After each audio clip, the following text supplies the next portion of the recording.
Hi, everyone, and welcome into the Week 12 edition of Rankings versus Fantasy Pros ECR. My name is Bradley Stalder. You can follow me on Twitter at FFStalder. And every week I identify two players per position, one higher than consensus and one lower than consensus. And so this week is particularly interesting because we have 6 games here on the Thursday slate for Thanksgiving. And per the usual, we're going to have a lot of fun eating some turkey, but also watching games all throughout tomorrow. And I usually drop this article and put this video out on Friday or even Thursday afternoon. But because of the holiday, wanted to get this content out to you as soon as possible.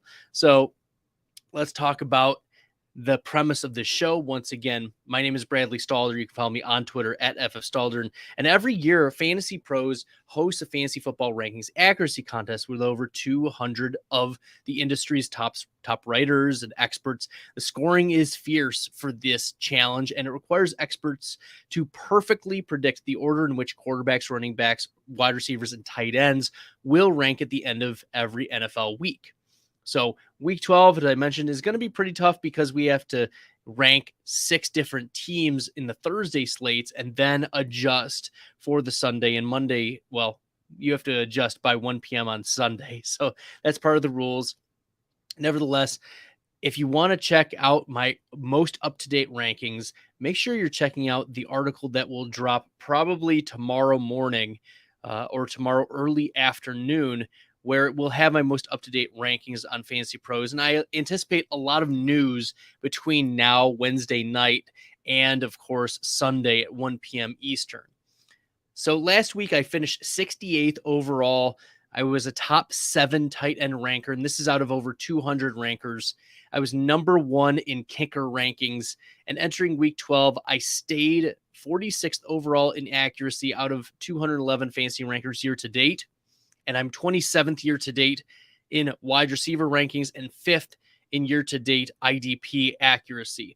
I'm looking to make a late season run in this contest to get back into contention for a top 10, either positional finish or overall finish.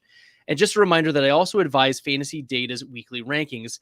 Fantasy Data is an excellent resource for anyone looking to win their league. And especially as we're getting close to the fantasy football push in your league, you should consider getting a Fantasy Data subscription. Use the promo code FFF2020 for 20% off any size subscription. Any size. It could be large or small. It could be a $5 subscription, $125 subscription. Whatever the subscription, use the promo code FFF20 for 20% off your Fantasy Data subscription.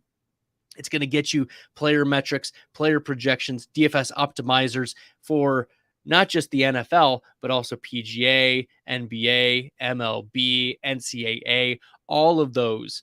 So use those. That's what I use. I use Fantasy Data, and also some of the best in the industry. Matthew Berry uses Fantasy Data. JJ Zachariason uses Fantasy Data.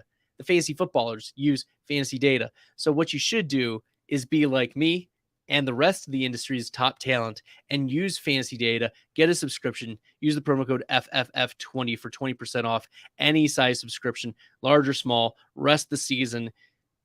Use it, get it, make a difference. Follow me on this journey, though, as I go through on this Fantasy Data YouTube channel, as I highlight a few players I want to be higher or lower on for week 12 using some of this data and other sources as well. So my higher ranked quarterback for the week is Geno Smith. The former 39th overall pick in the 2013 draft has far exceeded expectations this season. Coming into week 12 off the bye, Geno ranks first among all quarterbacks in accuracy rating, first in true completion percentage, first in accuracy rating under pressure, first in accuracy rating in a clean pocket, and first in catchable pass rate. He's averaging nearly 19 fantasy points per game on the season and has finished as a top 5 quarterback 3 different times in his 10 games so far. And Smith has thrown 2 or more touchdowns in 8 of his 10 games and has sprinkled in 20 or more rushing yards in half of his games on the season. His week 12 matchup against the Raiders, it looks great on paper. The Raiders, on average, give up 247 passing yards and nearly 2 passing touchdowns on the season, 20 fantasy points for allowed to quarterbacks. Sportsbooks also project a chance for a shootout with an over-under 47.5, implying 25.5 for Seattle. This is the path of success for Geno, and he slots in as a top 6 quarterback for me with Lamar Jackson and Kyler Murray nursing injuries. Smith is the consensus quarterback 9. Now for a quarterback that I'm lower on, Daniel Jones. And look, while we're all eating turkey at 4:30 p.m. Eastern, the Dallas Cowboys will be feasting on Daniel Jones and the New York Giants. The following offensive linemen did not make the trip to Dallas for the Giants. Tackle Evan Neal, guard Shane Lemieux, center John Feliciano, and offensive lineman Joshua Ezedu. Daniel Jones may be scrambling all around the game, but even if Micah Parsons himself nursing an injury is limited, it doesn't matter. PFF projects a 39% disadvantage for the Giants pass blocking, and overall, the Dallas Cowboys give up the second fewest fantasy points to quarterbacks on the season.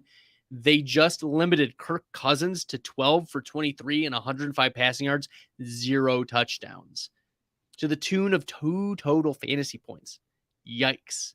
That is very, very scary in a blowout win on the road.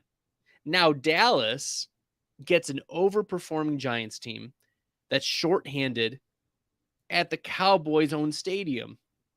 And the Cowboys are projected 10-point favorites for this game. What does this mean for Daniel Jones? Instead of a ceiling game, I'm worried that this is very much a floor game, and it's a scary floor. Jones finishes the quarterback 3 last week, but that was against Detroit. And that was with his rookie sensation wide receiver, Wan'Dale Robinson. So it's not the same. The Cowboys are not the same defense as the Detroit Lions. And unfortunately, Wan'Dale is now out for the year with a torn ACL. Jones's floor includes 3 different finishes of quarterback 20 or worse. And on a short week, missing your top receiving weapon and without numerous starters on the offensive line, Jones is a massive fade this week. He's outside my top 20, even though he is the quarterback 15 for consensus. A running back I'm higher on this week, and that is Michael Carter. And it looks like the stars are aligning for Michael Carter boom game recipe. With Breece Hall out, Carter has averaged 12 touches per game and has finished as a top 33 running back 3 times in that 4-week span, including a top 9 finish against Buffalo. The matchup against Chicago looks really juicy, though, as the Bears give up the 5th most fantasy points to the running back position on the season. And team running back groups on average rush the ball 23 times for over 108 rushing yards and a touchdown. And they on average also catch 4 passes and 5.5 targets for 30 receiving yards on the season against the Bears defense. So the Carter has played 50% or more of the snaps each of the last 4 games that Breece Hall has been out. And with the Jets projected to be 6-point favorites against the Bears, Carter could be in line for even more work. Add in the Mike White narrative. I haven't even talked about the Mike White change yet, but add in the Mike White narrative where Carter averaged as the running back 15 during White's 4 games last season. There's increased optimism that Carter will be used in the passing game. Carter earned 23.5% target share during White's 4-game sample, and that keeps Carter firmly in that running back 2 conversation. I think he sneaks in as a back-end running back 2 this week. You should consider playing Michael Carter as a desperation running back 2. His consensus is running back 34, so I probably will be starting Carter in a lot of leagues if I have him. A running back I'm lower on this week is Travis Etienne. And fantasy managers, they have to be happy with Etienne's ascension into an every week running back 1. I mean, in my home league, I picked up Etienne after week 1 when he was dropped for Nyheim Hines. So yes, I've been a big Travis Etienne fan since the beginning of the season. He's dominated snaps and touches in Jacksonville, especially after the trade of James Robinson to New York. And yet, this matchup against the Ravens should temper ceiling expectations. The Ravens defense gives up on average only 71 rushing yards per game to the running back position, and they give up the 7th fewest fantasy points per game collectively to opposing running backs. PFF projects the Jaguars to have a 50% run block disadvantage, one of the worst run block offensive line, defensive line matchups on the slate. And this is a rejuvenated Ravens team who boasts newly acquired Raquan Smith, along with Tyus Bowser and David Ajabu, who are returning from injury. The Ravens also, like, as another way to look at this, they tend to drain the clock. They run the second slowest pace of play in the NFL, limiting the amount of plays for opposing teams to run against them or get even some plays off. So you're not banking on volume. And it's not like Jacksonville is one of the fastest. Jacksonville is 18th in pace of play. So you don't have the Jaguars pushing. You don't have Baltimore pushing. This projects to be a low-scoring game, a close game, with only 20 implied points for Jacksonville. Etienne, as a result, falls to my running back 14, even though he's coming off the bye. A wide receiver that I am higher on is Gabriel Davis. And I've been one of the most outspoken Gabriel Davis. What's the opposite of truthers? Because it's not liars, right? Antagonists. But this is the week. Fantasy managers may have been lulled to sleep by some of Gabriel Davis's recent games, as Davis has finished outside of the top 30 wide receivers in 3 of his past 4 games. And it's not like the opportunity has been there for Gabriel Davis, right? The metrics just aren't aligning with what you would expect for a wide receiver too. Only a 17.2% target share. That's 52nd amongst wide receivers, and only 5 red zone targets. That's 54th among wide receivers. But worry no more. This game in Detroit, and yes, against the Lions this time, poses one of the best matchups of the year. Jeff Okudah is out for this game, and Davis projects to align against Amani Oruwariye, the worst graded coverage cornerback per PFF of any defensive back who's played at least 200 snaps. In the 6 games where Oruwariye has played 30 or more coverage snaps, 4 of those games have resulted in 69 or more receiving yards, and 3 of those 4 games he's allowed a touchdown.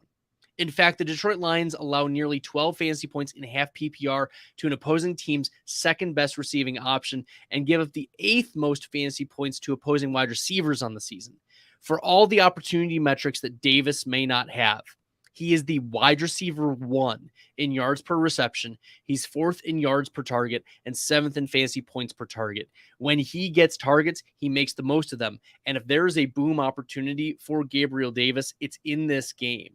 Okay, so what you want to consider is that the Bills have an implied 32.25 point total for this Thanksgiving matchup at Ford Field, which points Davis toward a boom game. Fire up Gabriel Davis as a top 10 wide receiver this week. He's consensus 15. He should be making your top 10. He is a low-end wide receiver 1 for me this week. Play Gabriel Davis, play him with confidence. This is the type of shootout game you want to target. And this is the highest over-under in the entire weekend, this entire week 12. A wide receiver I want you to fade this week, or at least lower your expectations for, is Chris Olave. And Olave lucked out last week against the Rams. He caught Jalen Ramsey out of position and made Ramsey pay for a 50-plus yard touchdown reception. And outside that fluke play, Olave would have had like 4 catches for 50 yards. Not just pedestrian, right? But Olave has that type of boom play in his repertoire, and he'll get that type of opportunity with the air yards. We get it. But this week is a tough matchup against Charvarius Ward. Ward has consistently throughout the season limited some of the best receiving options on opposing teams. Darnell Mooney, he limited to 0 catches on 3 targets. Tyler Lockett was limited to 3 receptions for 27 yards on 5 targets. Cortland Sutton was limited to 2 receptions on 5 targets for only 27 yards. Allen Robinson was limited to 2 receptions for 15 yards on 5 targets. Drake London only had a 15-yard reception against Charvarius Ward, even though Ward shadowed him for 80% of the game. And DeAndre Hopkins was limited to 4 receptions on 6 targets for only 46 yards. The 49ers give up the 4th fewest fantasy points to the wide receiver position and have a projected 35% defensive line pass block advantage over the Saints per PFF.